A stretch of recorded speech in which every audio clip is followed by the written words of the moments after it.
Did you know that elephants could foretell the time of their passing, and that they would die alone? These thoughts were my only company in this deserted city park. They were to be my last companions.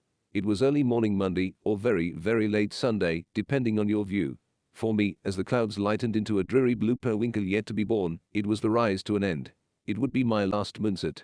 It was going to be a beautiful one too. The moon stood proudly in the sky, full-faced, watching from above. It was the moon that had watched over me as I watched over these people for lifetimes. It was the same moon that knew me when I was but a man, and when I became something not above a man, no, but just quite different. When I became a creature of the night. A myth of legends. A fable. A reason for the young and the old alike to hurry home before nightfall, a scary tale to instill fear in children. A Nosferatu. A vampire. A vampire. Yet not. I was something just a bit different. Unheard of. I was a pomper. There were many names for the type of being I had become, part man, part something else. But not all of us were the fearsome monsters that were depicted. But there were enough of us that warranted the fear. I struck fear not in my human brethren, but in those that became man-killers. The dealers of death, torture, and the evokers of fear. I cut them back to the quick. But not this day. No humans to protect. No wayward Nosf to slay. Not here. The park was surrounded on all sides by the shopping district of Elderwood City. Yet, there was not a single soul about besides the squirrels, trees, and me. The park was empty. The early 4th of July celebrations and weekend-long rain had cleared the park. The city was still sleeping in. No one would be here, and I would die alone. Left with the peacefulness of my thoughts, I walked among the grayed-out wooden benches. Today, they seemed more reminiscent of bones than wood. I wondered if this was what elephants went through near the end. Elephants were magnificent beings. They were powerful, but only attacked when necessary. Despite their grand size, they were vegetarians. They were gentle to their kin, aiding them if they had fallen or gotten stuck in the mud. They held generational memories. They passed the lessons from these memories from generation to generation. They were even matriarchal, a notion that our human society, for all its abilities, would struggle to accept. Elephants were a beautiful species. A hunted species. A species nearing extinction. They are noble. I found out some years ago that they could sense their imminent death. They would track far out by themselves to their final resting space, the boneyards of their ancestors. Lay their head down and die. Their kin would mourn, sensing the passing. And if it were a matriarch passed, another leader would take her place. I sat on a bench, my knees cracking from age, and I wondered the same. Who would mourn me? Who would take my place? Who would lead the endeavors I created? These were the questions of an old man who had outlived an age. A man who had outlived too many things. I wanted to finally rest. Perhaps it was selfish of me. The boys of the order were still young, strong, and impulsive. But I would have to trust time to season them. I suppose that is what a father would feel, seeing their children turn from child to adult, knowing that they'd have to make their own way. I wouldn't know for sure. I did not have a child before I was turned. The boys are like sons. I wonder what it would have been to have had a daughter. A precious one that looked like my love before my life was no more. I let the thought go. To hold on to such things with a tight fist could drive a man insane. Regret with the knowledge of being immortal, or near immortal, was a weight that would erode the psyche like water dripping on a stone. It was better to acknowledge it for what it was and let it go. The ancient masters of meditative traditions taught this. A fad too many in the West now, but a skill of necessity for people like me. To focus on the moment was all that mattered. The last moonset should be enjoyed. And I await the cleansing of the sun. And that is when it wafted in. Barely noticeable at first, and then the smell expanded, demanding my attention. It was rude and invasive. It was the olfactory equivalent of a red drop of food dye placed into a clear glass of water. It tainted everything. Pungent, raw, and real. The stinging smell of sweat, iron, and sulfur was in the air. Sweat, blood and nosf. Feeding. I stood from my resting place. My bones felt heavy, my muscles stiff, and my joints sounded like popcorn being made on a stovetop. It appeared I would leave this plane with a few others in tow. I cracked my lower back, filled my lower lungs with air, and darted in the direction of the smells. Chapter 2. Worn legs pumped hard, swishing the fabric of slick dress pants. Tired feet clad in black leather loafers dug into the ground, etching the cement. And a trench coat old enough to be retired, flapped its tails behind me like a noble flag. The foliage was in bloom, the trees were large, and the benches of grey wood, all became a kaleidoscope of nature at my periphery as I sped on. The unique details were hard for my brain to track at the speed I was going. My body's focus was on withstanding the pressure felt throughout as I accelerated. Like a motorcyclist, my mind danced ahead, always looking to where I needed to be going and not where I was at or what I needed to avoid. Always forward. Always ignoring the pain. My vampiric blessing, some would call it, was speed, among other things. Not everyone who changes gets the same abilities. Mine was speed, with many limitations. Limitations I was glad for. They reminded us we were not above our human brethren. Just different. It was an element lost on those who became the bloodletters, the vampires of law. And thanks to this speed, I caught up to the vampires as they commenced in this scarlet sin. There were only 3 of them. But 3 too many for any human alone. They encircled a young woman, emitting guttural sounds like a pack of lions with prey. Their fangs were out, protruding as they whipped their heads around in intimidation, hands fist-like claws pawing at the space between them. Yet unlike a pack of lions, they were not attacking the person, and I did not know why. In the middle of their circle was a woman, her grey sweatpants and white tank top bare cut marks, punctures, and unsurprisingly, blood. Her clothes spoke of an arduous battle. She was encircled by predators with the numbers against her. Despite this, she did not cower nor look to flee. Her chin was down, hands up in front of her, and her body squared off with one of her attackers. Her high ponytail L shifted with her head movement as she worked, it seemed, to keep everyone in her sights. She faced death head-on. That she stood, alive and willing to fight against vampires was one. That the vampires had not continued to attack was another thing altogether. What was she?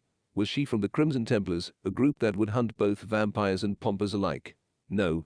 What member of the Crimson Templars would be out here, alone and unarmed? Perhaps she was a recruit. Was this a trap she was setting? Or was she something else? Kill the bitch, one of the vampires growled. His skin was not just pale, but a shen gray. A sign he had feasted more on human blood than the others. He was likely the leader. One of the vampires responded, coming at an angle that would be a blind spot for her. I knelt, preparing to accelerate. I would not let them destroy her. They were lesser vampires. I could take them all on. If she were of the Crimson Templars, recruit or not, I could deal with that. This was to be my last moonset after all. I had nothing more to lose. There was no retirement in death. Before I could take off, the girl, probably in her 20s or 30s, pivoted, facing her attacker as he charged. The man, looking to weigh nearly 100 pounds more than her, wearing blue jeans, Nike sneakers, and a black Grateful Dead t-shirt, had what I thought would have been a weight advantage. That, and given a substantive increase in strength from turning into a vampire, would surely allow him to overpower her.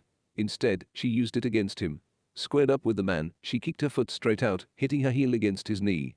The force for the blow blew his knee backward. The man yelled out in an animalistic cry of pain, stumbled, and then fell towards her. Not letting him fall on top of her, she grabbed him by the shoulders and tossed him off to the side. The man's body rolled into something I had not noticed before, which was the body of another vampire. Instead for him, his arm was bent in a way it shouldn't have been. He was knocked unconscious. She extended an open hand to the other 2 vampires and flagged them over. "Bring it, assholes. Mesmerize." The leader yelled. Glyphs of blood crisscrossed over his face and arms as he utilized vampiric blood arts. The girl shook her head, seeming a bit dazed, but kept a constant movement with her body. "You bitch. You broke my mesmerize. Fuck this. Freeze," the leader said. Or more accurately it would be said that he evoked it. Blood trails formed from the bottom of his eyes I knew looked less human and more like those of a cat. The woman's defensive bob stopped. Her whole body stiffened. I could hear the sound of her trying to speak. To form words with a mouth that wouldn't move.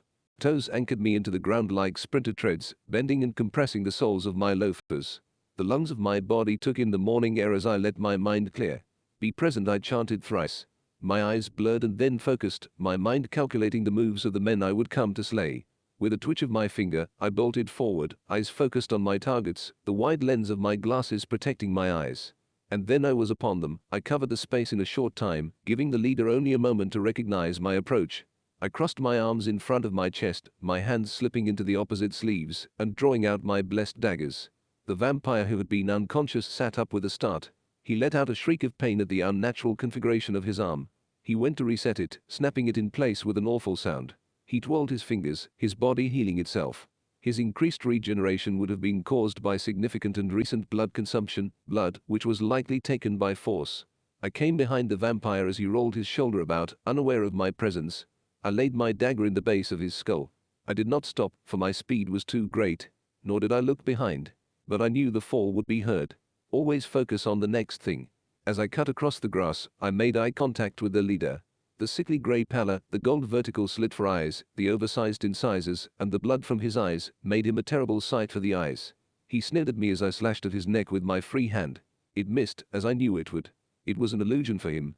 A measuring gauge for me. I rotated with the first slash, my speed spinning me like a top. My other hand came round and its blade found its mark, slicing across the vampire's throat. I did one more spin, forcing myself down into a kneeling position, grounding out my velocity as my palm hit the land beneath me. I looked up at the man as blood poured from the wound like an overfilled bathtub. His eyes were on me, mockingly so. His visage was the definition of uncanny. Human, but not. And most certainly, a man-killer. A creature to be avoided by the common man. He had allowed himself to become the monster of children's dreams. The vampire leader drew a finger around the blood drippings and then licked the finger. The skin at his neck was working to repair itself, stitching itself back together in real time. I can't be killed like that. I'll feast on your blade, Ash said the vampire, as his words went from mocking to the sound of him dying, choking on his own blood, his regenerative abilities endamaged by my blessed weapon. The other vampire, which had been further back, saw this and started for a run, yelling, You're one of those damn fruits. You kill your own. The lead vampire fell to his knees, holding his neck.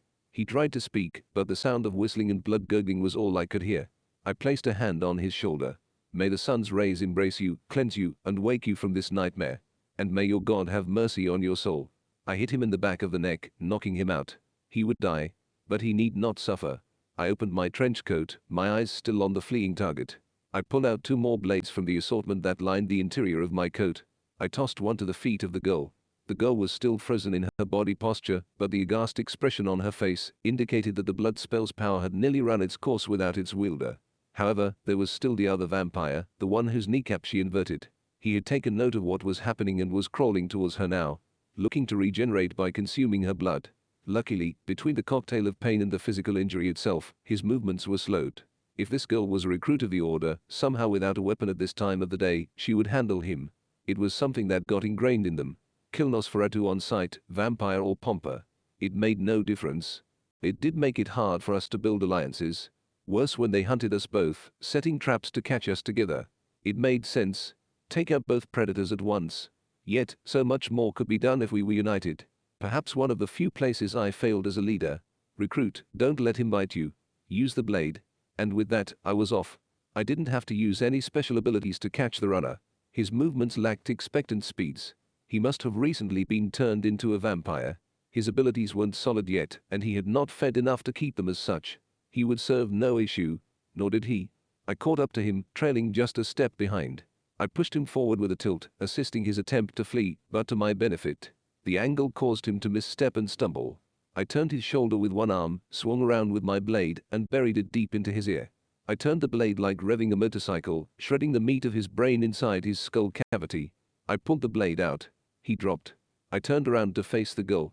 She was free, but had not killed the vampire, despite the apparent dagger available to her. The vampire had somehow gotten a hold of her leg, and she was trying desperately to free her leg. Anytime she tried to kick him off of her, he tried to break her balance. What is she doing? I said, a bit frustrated. She should have killed him on the spot. That's what the Crimson Tempers did. Was she the strange one in 1,000 that would have a second thought about it? Maybe she should reserve those sentiments for Pompous and not this bloodletter. May the sun's rays embrace you, I said, and darted back to the goal. Chapter 4. I knelt, and my calf muscles tightened. The onset of a cramp looming. Limiters reminded me that in some ways, I was still part human. I inhaled several swift breaths, allowing the body to consume the lactic acid buildup. Then I dashed, flinging my body back towards the last vampire. The timing was hard due to the short distances. Mentally, I had to prepare myself to both start and stop in a short burst, while maintaining severe body control, like a sprinter doing the last sets of shuttle runs. It was a process that was both taxing on my body and my mind, as I could hear the internal tendons and ligaments creaking at their contrast and expansion. I covered several yards in a few heartbeats. I slowed down enough to turn my body, allowing me to slide into the vampire, a heel aimed at his ribs. The feel of tension and then give, accompanied by the sound of popping, signaled a successful strike. The force of the attack sent the vampire sliding. Immediate shock and pain caused him to let go of the girl's leg. Before my momentum passed, I allowed my body to fall on top of his body, elbow first. My elbow fell squarely onto his thoracic vertebrae, most likely T7, just below the shoulder blades. Broken ribs, an injured spine, and an already reversed kneecap. He would not be breathing easily, standing, or walking. He was too novice of a vampire to recover quickly from that, even if he had consumed some of her blood. Nonetheless, he needed to be put out of his misery. I straddled his back, put my arm under his chin, and pulled his head back. His difficulty breathing and attempts at crying informed me of his pain. It was like when a child was so sad that they couldn't even get a cry out before they started shuddering. Though this man was a newer vampire, he was no child. A man too who had consumed his human brethren and lost himself to the bloodlust. Lost himself to the scarlet sin. May the sun's rays embrace you, cleanse you, and wake you from this nightmare. And may your God dash my words were interrupted by his bucking attempt to free himself. I pulled back and up harder under his chin, securing his head tighter. I continued, and may your God have mercy on your soul. At that, I jammed my dagger through his ear and twisted. His body jerked for several seconds and then went still. I sighed. I was a slayer of the vampire, but killing brought me little joy. It was a duty to be performed. Proud of the results. Proud of the skillful implications. But never proud of taking a life. It was this sentiment that kept me human. Made me human. It was the quiet voice that reminded me that one day I'd have peace. And that hopefully my savior might also grace me with forgiveness. I wiped my blade on the back of his corpse. Sheathing it, I rolled off the man. Why didn't you kill him, Hunter? Or was this a trap for me? If so, you can have my head. I will not fight you. But know that you will get no information from me, I said, lifting my head up. The girl, or more respectfully given her age in human years, a woman, was still standing in the same spot. Her hands were still up, but trembling, her eyes were wide, and her breathing heavy. They're all dead? She asked. Of course. Hunter, I said, my words a quizzical statement. The woman fell to her knees. Dirty, bloody, hair now messy and matted with sweat, she stayed there. As the tears began to roll, I realized that the strong woman was no hunter, no member of the Crimson Templars, nor an elaborate trap layer. She was just a simple girl who somehow, through sheer grit, survived what would have been a horrific death. And I had just yelled at her. I tugged my blade from the corpse of the first vampire I had laid to rest. It made a squelching, sucking sound that, despite its familiarity, still made my stomach churn. I cleaned the blade on his back and made sure I had all my other weapons returned to their proper places. This was the distraction I allowed myself as she wept. I did not know what to do with her at this point, and I needed time to think. In the process of checking a blade for any damage, I saw the reflection of the sky. The sun would rise soon, and I would cease to exist. But she would still be here. I breathed in deeply, stilling my mind. I would have to do something for her.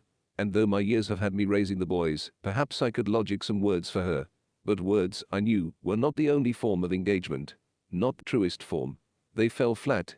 Did not always translate the sentiment wanted. I would have to do small actions. I walked in front of her and took a knee. I put my hand into a pocket of my trench coat. As I pulled my hand out, she retracted back, falling onto her ear. Don't touch me. I won't let you hurt me, she said. It was strange. Though her tears flowed uncontrollably, she did not look away. She faced her fears. Remarkable. My dear, I am here to help. I pulled out the handkerchief and showed it to her. May I? She eyed me and then gave the briefest of nods. I moved forward, just slightly, dabbing at the tears, and then cleaning the blood from her face. She let out a sniffle. Did they bite you? I asked gently. She shook her head no. They tried, I think. What were they? What are you? I am.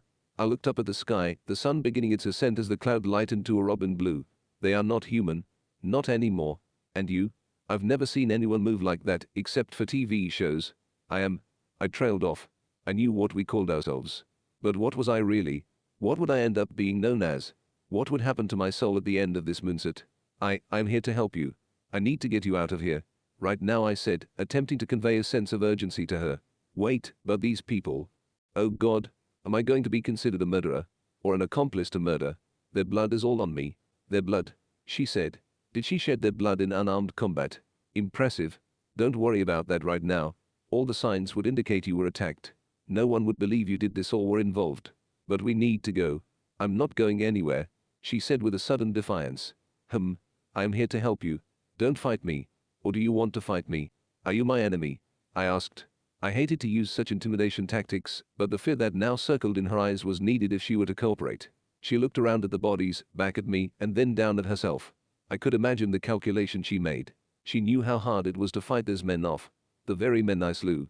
She was bloody, probably bruised, physically and emotionally spent. She could try to put up a fight if she thought it was needed. But any seasoned fighter would know that it would not end well. She was, essentially, at my mercy.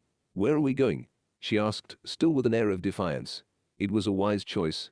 To go along with the situation but still to bluff strength when you were weak. A person like her would benefit a group like mine. Yet, I am glad a person like her doesn't have to worry about a life like ours. I stood up, offered a hand, and said, I'll show you. She took my hand and stood up. I will have to carry you, miss, I said, bending my knees just slightly. What? It'll be faster. Trust me." She gave me a quizzical look, but did as I asked. I picked her up in my arms. I breathed deeply once more, looked into the distance, and dashed. The foliage whipped past, blurring faster than my earlier dash. I made a great distance into the park, creating distance between us and the fight scene. No one would ever expect that she was part of what had just happened. Or at least, that's what I'd want her to think. Their bodies would turn to ash at the sun. They were, after all, lower-ranking vampires. I stopped at a bench, letting the girl down. Her eyes were wide, staring first at the ground and then at me. "Wow, what, how, who are you? What are you?" "A reasonable question, young miss. My name is Josef Freeth. And what I am is something unique," I said. I felt my knees wanting to give. I sat down on the bench. The space around us was actually a circle built into the path, with several grayed-out benches following alongside its perimeter. I inclined my head to the sky, feeling the weight of my body sink into the old bench. I also felt not just the limits on my body, but its entire vitality weakening. The moon was giving way to the sunrise. It would be time soon. "What do you mean you are something interesting?" she asked. I didn't know how to answer her, but I knew what she had seen would haunt her for years. No one else would be around to help her work through that psychological quagmire of a memory. If she brought what happened up to anyone, they'd think she was crazy.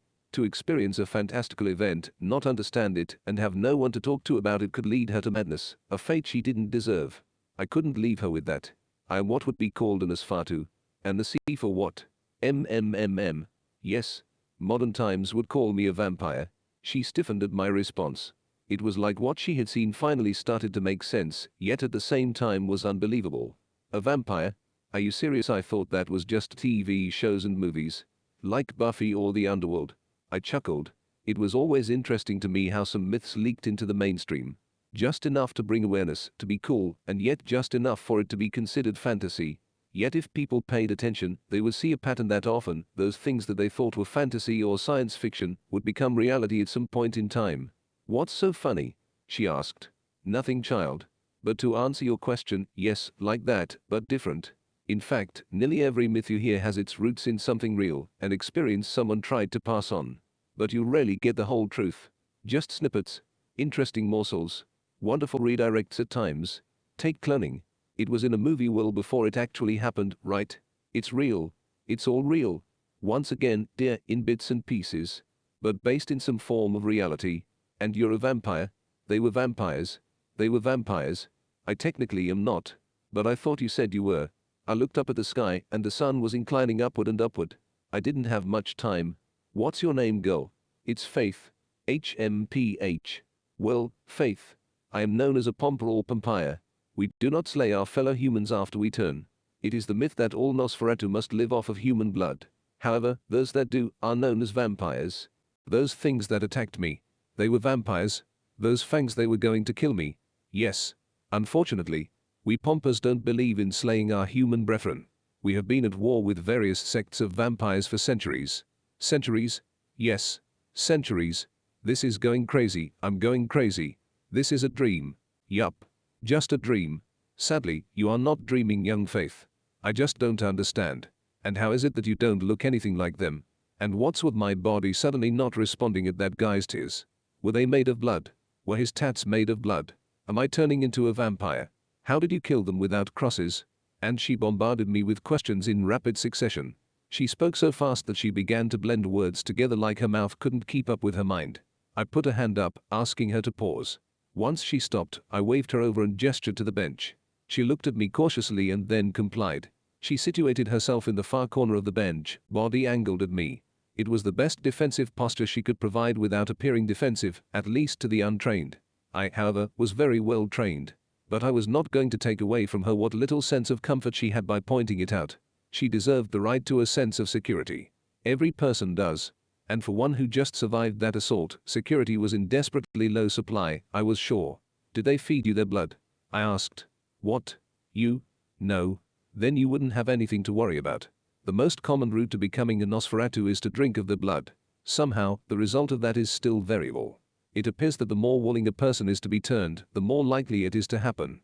The body seems to have some defenses against it, and certain stress states can make it more difficult or easier to acquire. You might not become a vampire if you drink their blood. A Nosferatu. All who turn are first called Nosferatu. The choices a person makes with their urges after the change determines if they become a vampire or a pomper. This is so confusing. Well, don't worry about it, child. If you did not drink of their blood, did not want to become another being, and feel no changes to your body, no overwhelming hunger or weakness given the rising sun, then you are fine. She looked down at herself, seemingly to check the blood spots and the rips in her garments. I'll be okay?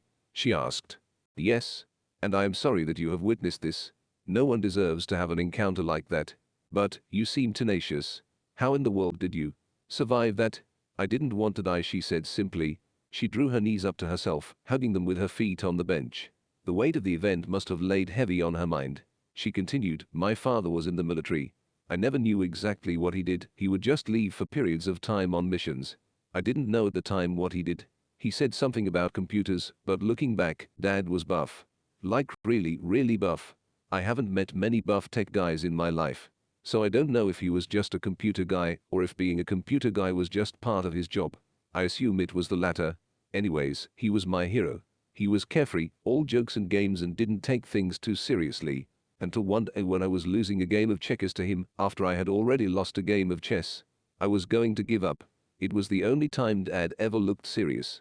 He told me to never, ever give up the fight. I guessed he realized how serious he sounded. He laughed it off and then walked me through how to win. What a great lesson, child. But how is it that you were physically able to fight those vampires? At some point, while Dad was gone on a mission, he found out I was getting bullied in school. He enrolled me in martial arts classes, Muay Thai and Krav Maga, and had a personal friend of his spar with me twice a week. It was rough. But he had the same motto that Dad did, never give up. Dad would also test me to see what I learned. He was always proud. Anyways, one day Dad didn't return from a mission. And let's just say, the training is what I have left of him. Then your father had left you with two gifts, young lady. The will to fight and the ability to do it. I am sure he would be proud. Thank you, she said, her eyes wetting. It was surprising that she did not have a larger breakdown than this. Her mental fortitude and will to live must be strong. I am impressed at her physical prowess.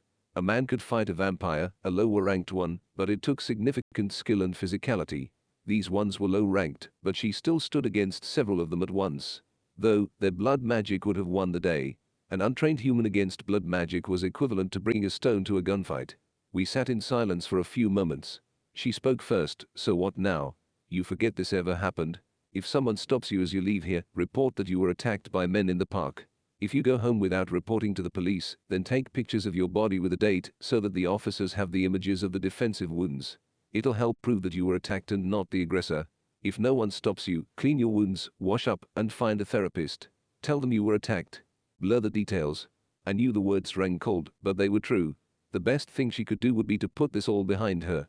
To do her best to forget, or to find a way to move on. That's it? She asked. Yes. That is it. What if I get attacked again? And why did you think I was some sort of hunter? I felt my body weakening and my essence being pulled as if from my navel. My time was truly coming to a close. There are vampires. There are pompers. There is also the Order of the Crimson Templar and private units. The Crimson Templar hunts us both indiscriminately, and private units seek to acquire pompers because of our unique abilities. I thought you were a Templar who had gotten themselves into a bind or was setting a trap. Clearly, you were not. Wait, but you guys protect humans. So why would this Templar group hunt you? We are all beast to them. They are fanatics. I understand their concerns, but they do more harm than good. And private units? Yes. Like mercenary units. But all of this matters little. We all keep out of the spotlight. The chances of you coming up against one of these groups ever again will be minimal. You were just unlucky. Yes, unlucky. There was another awkward silence among us. What else could I really tell her? How could I help soothe her? There was so little time left. Breaking the silence, don't you think their bodies will cause quite a news scene later on? I'm sure one of these buildings outside the park is going to have security cameras. They'll see me leave. I'll probably get tied to this eventually. How do I get out of this? There will be no bodies. How is that? They turned to ash under the sunlight. Wait, what about you? What about Pompous? I smiled at her. The smile was that of a seasoned man who knew it was his time and accepted it. I rolled back my trench coat sleeves to show my skin, which was becoming a sickly white and starting to flake. Her eyebrows raised. Your skin is flaking off. Yes, I too will soon turn to ash. What? I pointed to the sky. The sun was still rising, and surprisingly the moon was still above, visible in the growing daylight. Regardless, I decided to continue with my statement: pompers are less susceptible to light than vampires. I believe it has something to do with the large consumption of human blood. Regardless, we all are susceptible. Then what are you doing still sitting here? Faith, that's your name, right? Yes. It's a beautiful name, I said. Thank you. Faith, I have lived longer than any man should. I have fought to protect humanity from the fallen Nosferatu for a very, very, very long time. I have trained many pompers to control their urges, to use their abilities, to enjoy their new lives, and to keep the balance so that our fellow humans do not fall to the worst of what stalks the night. I've researched, created schools for pompers, and negotiated treaties. I've done a lot. Yet several flakes of skin flitted up into the air and turned to ash. I felt myself weakening more. I would last a short while longer, but without any of the crems or other methods to protect myself, I would move on. Yet, I am still alive. And the years weigh heavy on my mind. My life has had many joys. But this is a dream I prefer to wake up from, lest it becomes a true nightmare, like those vampires who have lost what made them human. So, before I ran into you, I had come here with one plan. I came here to watch my last moonset, and then to be embraced by the sun's rays. You're just going to die? Isn't that giving up? I smiled. No. I've just come to my end.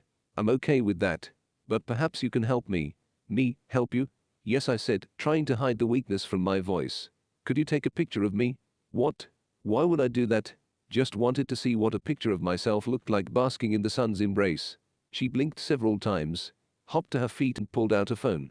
I leaned back, much more casually than I'd ever hold myself. Go ahead, I said. I could hear the digital sound of a picture being taken. She walked up and showed it to me. I smiled. Good enough?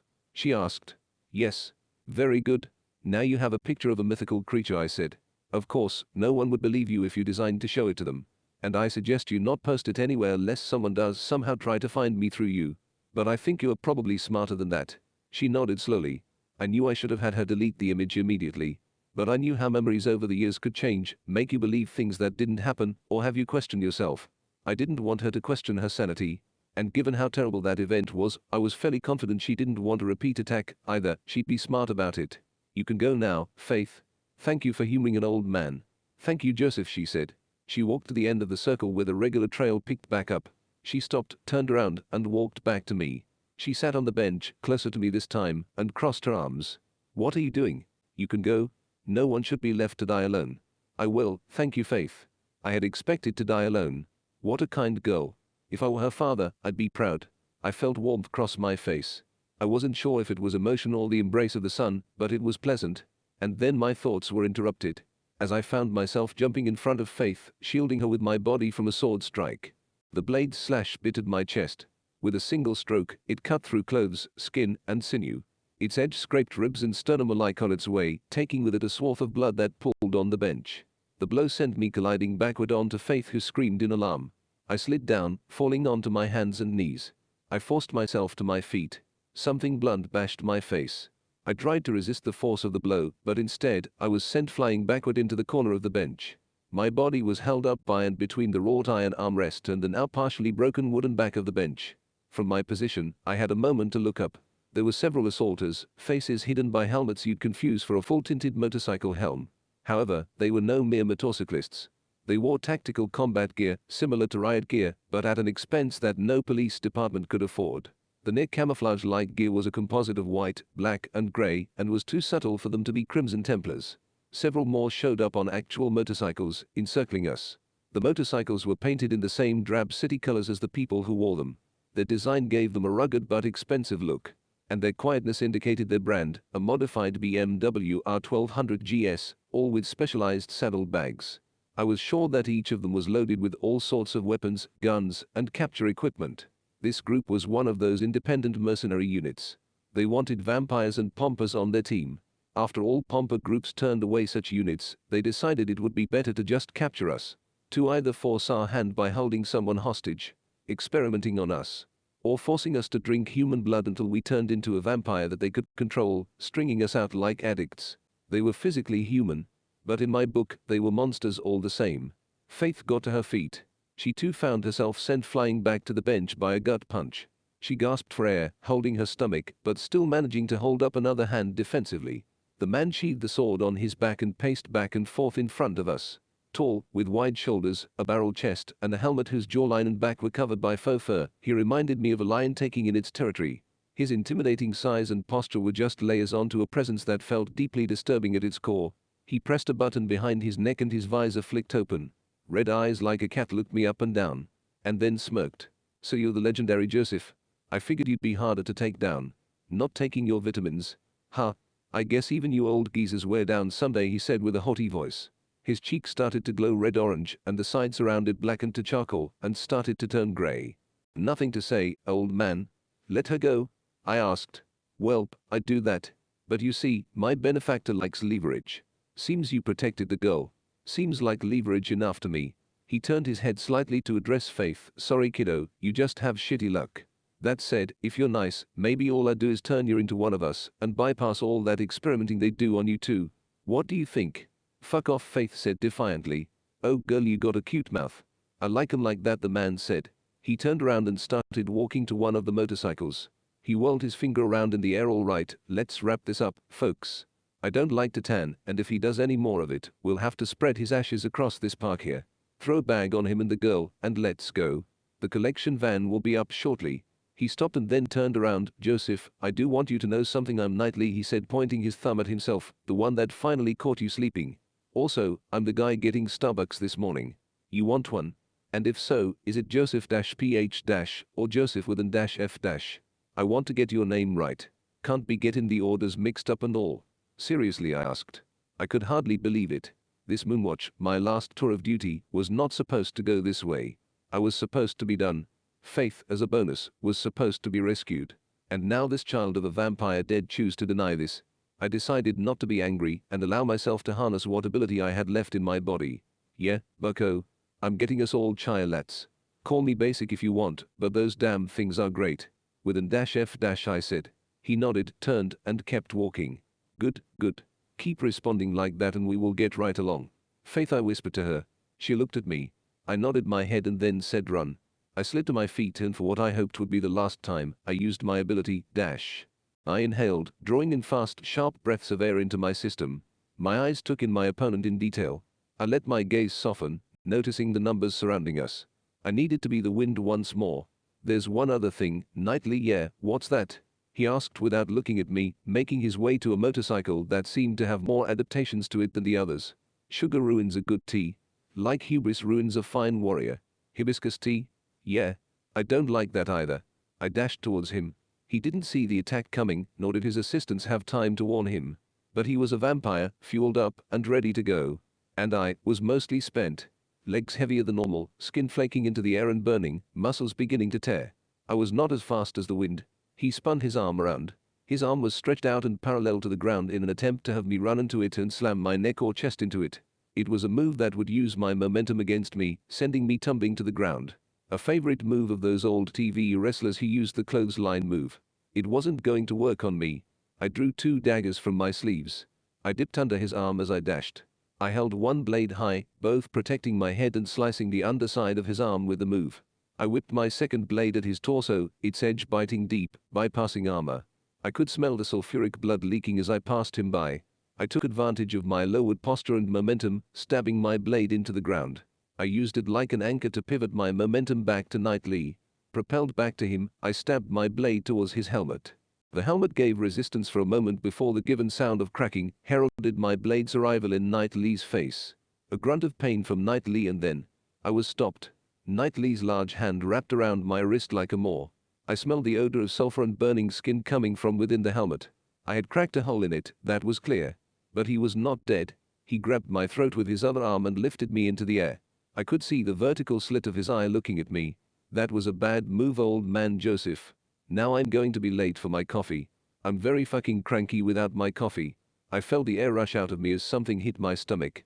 It hit me twice more in my gut before hitting me in the face and dazing me. Several more blows went about my face, causing my nose to bleed and my eye to puff up. I was able to glimpse what it was he was hitting me with in between the blows. It was his fist. No weapon. No force multiplier.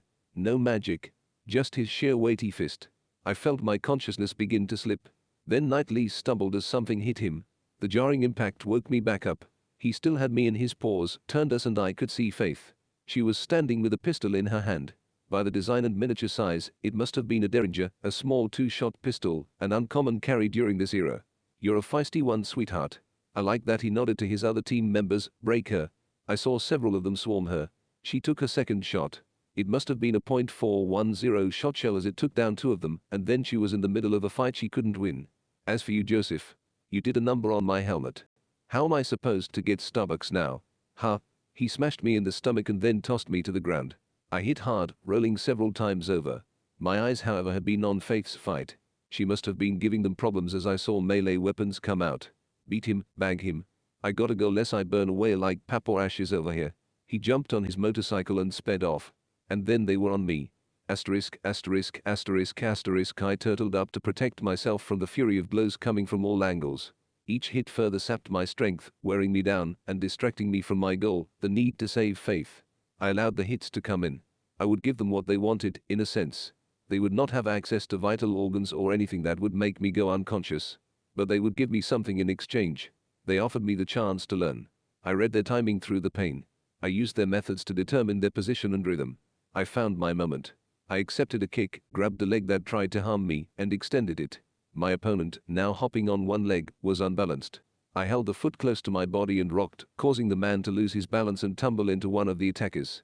The tactic worked, granting me time to scramble to my feet. They were still landing blows on me, but I knew how to take pain. I just needed to be able to move. And finding my footing, I was back in the fight. As a strike to my head came in, I redirected it away and struck my opponent hard in the sides, sending him down to the ground. More strikes came. I pivoted, letting blows glance off my forearms and shoulders. I was making progress, taking them down one at a time, causing their attacks to hit each other or for them to get into each other's way. Though my body was at its limits, countless years of training and teaching others were going to lead me to be the victor. And then I heard it, saw it, and smelled it on the breeze. First, it was the feminine scream. A scream that drew my eyes to Faith. Several people had stabbed her, causing her blood to run and fill the air with its scent. She fell back to the bench. Our eyes met. I wasn't sure if it was my abilities or just the stress causing my synapses to encode a stressful moment, but it felt like time slowed as I watched her scoop up something from the bench into the palm of her hand. It was red. It was blood. No. And something hit me on the back of my head, and then there was darkness. The discordant world of the dreamscape showed me images that came and went like watching a 1950s slideshow. I saw hyenas, lions, and zebras. Then I was watching an old documentary video, narrated by an English voice from across the pond. It was reminiscent of David Attenborough.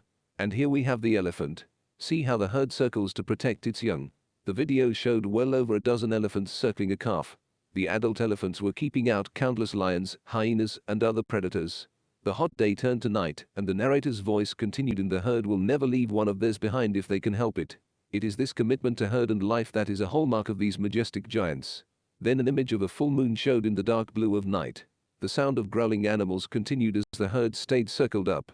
Then one single elephant charged out, attacking the encroaching animals.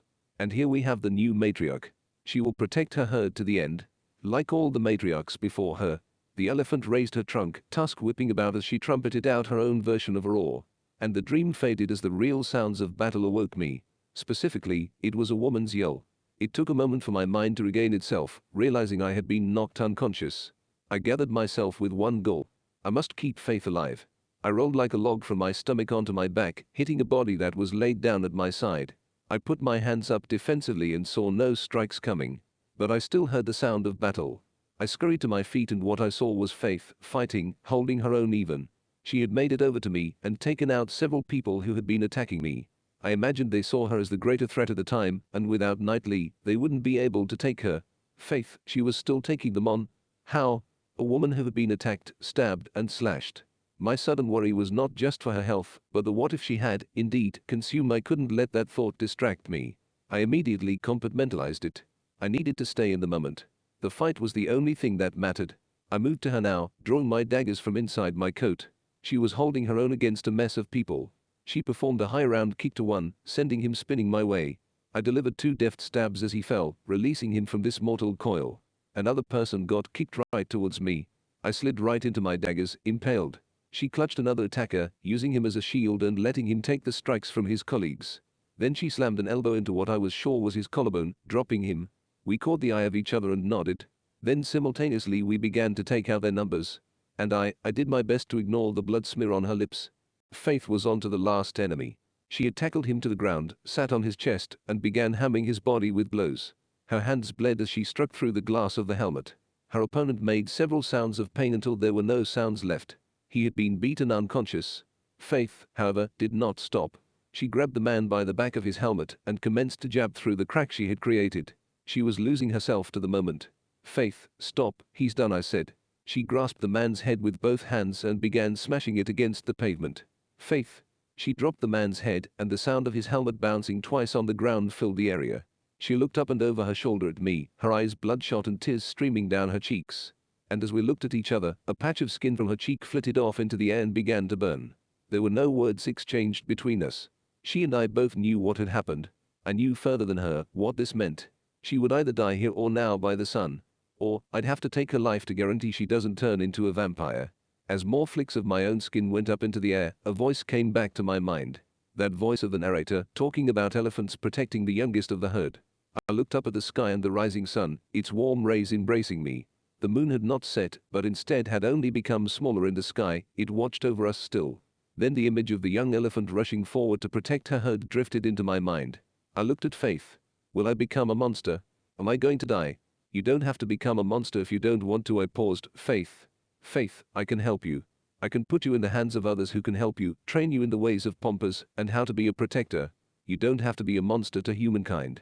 But if you go the route of the Pomper, it means so much pain and struggle. Pain that is not just physical. To live a life knowing that all you know will die before you do. To know that every coffin you see will not be your own, but those of a lost loved one. To always be a pillar that remains no matter the era. To watch great things happen in the world and to then see that history eaten up by the sands of time. To watch your memories crumble. To know that you have become something that man will fear. To know that you will forever have to safeguard your mind. To know that when you finally choose death, that there is no true guarantee of it, you will be welcomed to a blessed afterlife.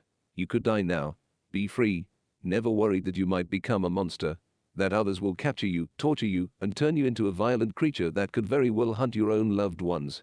You could be free now, before you change into a Nosferatu. Life or death. It is your choice. I cannot choose for you. Nor would I wish this life on anyone. But this is the choice I'm being offered. To die and let my story end here. Or maybe learn how to fight like you and protect people. To not let this happen to someone else. She asked. Yes. I choose life. I stared her down, as more flakes of skin turned to ash. You understand this is a choice you can't just walk away from. It would be a life of hardship. A demanding life of physical training and mental exercises, and of great psychological pain. Dying here would be a mercy to yourself. I understand that. I still choose life. You understand that if you ever become a vampire, a slayer of humanity, I or someone else, regardless of how much we might care for you, will hunt you down and execute you. She paused, considering, and looked at the bodies strewn about. I understand. I accept. Thrice said. I will not turn her away. Put the gear on. Make sure your helmet is secure. They are all built with anti-sunlight designs. Be fast. We took to task of gathering mix-match sets from the bodies, as a number of them were harmed during the fight. I checked on Faith's gear for any exposed skin. She checked me for the same. I mounted a motorcycle, which was still running, and signaled for her to get on the back. I revved the engine several times as she situated herself. I looked up once more at the twin globes in the sky. The embrace of the sun's rays would have to wait. My moonwatch is not yet done. I'm ready, Faith said. Hold on tight. I got to get you someplace safe, I responded. And as I pulled off, I could hear that English voice in the back of my head saying, and here we have the new matriarch. She will protect the herd to the end. Like all the matriarchs before her. This has been an adeshile production.